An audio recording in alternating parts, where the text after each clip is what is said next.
Hello students, তোমাদের অনেকের মধ্যে নানা ধরনের হতাশা আমি দেখতেছি আর ভাবতেছি প্রতি বছরই এরকম হয় এবং প্রতি বছরই অনেকে ঝরে যায়।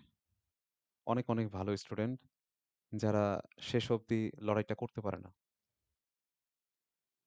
তো তোমার কি মনে হয় যে অ্যাডমিনিস্ট্রেশনে চান্স পাওয়াটাই সবকিছু আর না পাইলে সব শেষ?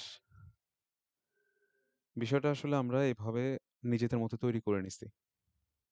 আমরা যেভাবে বড় হয়ে উঠি, আমরা সবসময় সবকিছুতে ধরো বেস্ট, সবকিছুতেই তোমার হচ্ছে ভালো ভালো ভালো হইতে হইতে হঠাৎ করে যখন দেখি তোমার যে অন্যের থেকে আমি একটু পিছায় গেছি। অন্য যেটা পাইছে আমি সেটা পাইনি। এইখান থেকেই মূলত ভেঙে পড়াটা শুরু। তুমি এখানে ভাবতে পারো যে অন্যরা পাচ্ছে তুমি পাচ্ছ না কেন? আসলে দেখো জীবনে সবকিছুই একটা লং টাইমের চেষ্টার ফলাফল। তুমি নিজে চিন্তা করো, তুমি নিশ্চয়ই গ্যাপ দিছো। তুমি 9-10 এ ভালো রেজাল্ট করছিলা, বৃত্তি পাইছো। কিন্তু ইন্টারে এসে তুমি বৃত্তি মিস করছো। কেন? ইন্টারে এসে তুমি একটু পড়াশোনাটা কমায় দিছো। তুমি ভাবছো যে এসএসসির মতো পড়লেই মনে হয় ইন্টারে তুমি বৃত্তিটা পেয়ে যাবা। পাও নাই। আবার অনেকে ইন্টারে রেজাল্ট খারাপ করছো। এসএসসিতে খুব ভালো ছিল। সেম কাহিনী। প্রতি বছর এগুলা ঘটে। প্রতি বছর। এমন না যে এটা তোমার সাথেই ঘটতেছে। এটা অনেকের সাথে ঘটে।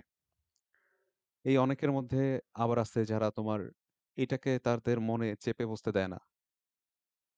তারা এটাকে মানায় নেয়। তারা চেষ্টা করে শেষ অবধি। নানা ধরনের নানান রকম কথা যে তুমি এখানে পাও নাই কেন?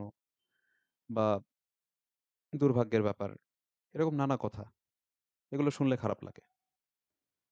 তো চেষ্টা যতক্ষণ করতেছো এসব কথায় একদমই কান দেওয়া যাবে না। অনেক বছর ধরে অনেক স্টুডেন্ট পড়ানোর খাতিরে অনেক গার্জিয়ান, অনেক স্টুডেন্টের সাথে দেখা হইছে। অনেকে এই বিষয়গুলোকে খুব একটা প্রায়োরিটি দেয় না। যে চান্স পাও না পাও, চেষ্টাটাই বড় কথা। অনেকের মোটিভ এরকমই। আবার অনেকে আছে যে এটা না পাইলে বিষয়টা অনেক খারাপ হয়ে গেল। আবার তারাই দেখা যায় শেষ অবধি গিয়ে তোমার হাত ধরে বলবে, "না, যা হইছে হইছে। সামনের দিকে দেখা যাক।"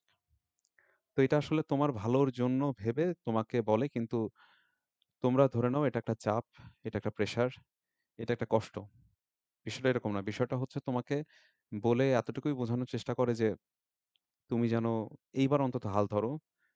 তুমি যেন আর মন-টন খারাপ না করে তুমি যেন চেষ্টা করো ভালোভাবে।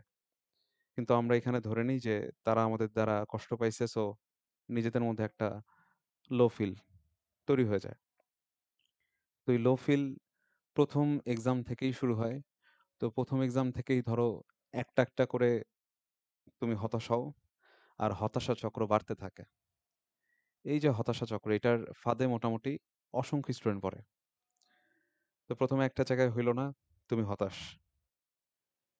হতাশার কারণে তুমি পড়াশোনা আবার কমায় দিলা, যেগুলা জানা জিনিস আবার ভুল করলা। আবার হতাশ। এভাবে হতাশ হইতে, হইতে তোমার শেষ পর্যন্ত কোনো ভার্সিটিতেই আর কোনো সিরিয়াল আসে না, বা শুরুতে ২-১ টা ভার্সিটিতে ওয়েটিং লিস্ট থাকলেও পরেরগুলায় সেটাও আসে না। তো এই চক্র থেকে তুমি যদি বের হইতে চাও, তোমার ফার্স্ট যে কাজটা করতে হবে সেটা হচ্ছে এই সিরিয়ালটা যেটা আসছে বা এই যে আসে নাই, এটাকে মেনে নিতে হবে। নিজেকে বুঝাইতে হবে যে এটা হইতেই পারে। তুমি এখান থেকে শিখে নিছো যে এই ভুল করছো, ১ম এক্সামের অনেক প্রেশার। বাইরের যে যা বলুক, কোনো কান দেওয়া যাবে না। মেনে নেওয়ার পরে তোমাকে এটার সাথে মানায় নিতে হবে, অভ্যস্ত হইতে হবে। তুমি যদি অভ্যস্ত হইতে না পারো, যে তুমি বললা যে আমি মানায় নিছি, ফাইন। বাট মেনে নেওয়া আর তোমার হচ্ছে মানায় নেওয়া ২ টা আলাদা জিনিস। তুমি যদি মানায় নিতে পারো, তারপর সেই মানায় নেওয়াটাকে তোমার ধীরে, ধীরে মানসিকতায় রূপদান করতে হবে যে যা হইছে, হইছে। শেষ অবধি আমি চেষ্টা করব। এবার হইলে খুব ভালো। না হলে আমার হাতে আরো একটা সুযোগ আছে। কিন্তু আরেকটা সুযোগ আছে জন্য যে এইবার আমার হবে না, এই মানসিকতা রাখা যাবে না। তুমি চেষ্টা করবা। তোমাকে কে কি বলে বলুক, তুমি চেষ্টা করতেই থাকবা। তো তোমার এই চেষ্টা যেন অব্যাহত থাকে। এবং চেষ্টা করে তুমি হয়তোবা পরের বারও তুমি হতাশ হবা। স্বাভাবিক। তুমি আবার চেষ্টা করবা। তুমি আবার শুরু থেকে ঝালাই করবা। যে জিনিসগুলো তুমি পারো, যে জিনিসগুলো তুমি পারো না, আবার ঝালাই করবা। ঝালাই করতেই থাকবা। কোনোভাবে হতাশ হওয়া যাবে না। কারণ অ্যাডমিশনের থেকে জীবন বড়। ঠিক আছে? সো জীবনকে অনেক প্রায়োরিটি দিতে হবে এবং চেষ্টার উপরে জীবনে আসলে কিছু নাই। তো রবি ঠাকুরের একটা সহজ কথা আছে। ভালো-মন্দ যাহাই হোক সত্য এলাও সহজে। তো চেষ্টা করবে সবকিছুকে সহজে নিতে কিন্তু চেষ্টা করা থামানো যাবে না।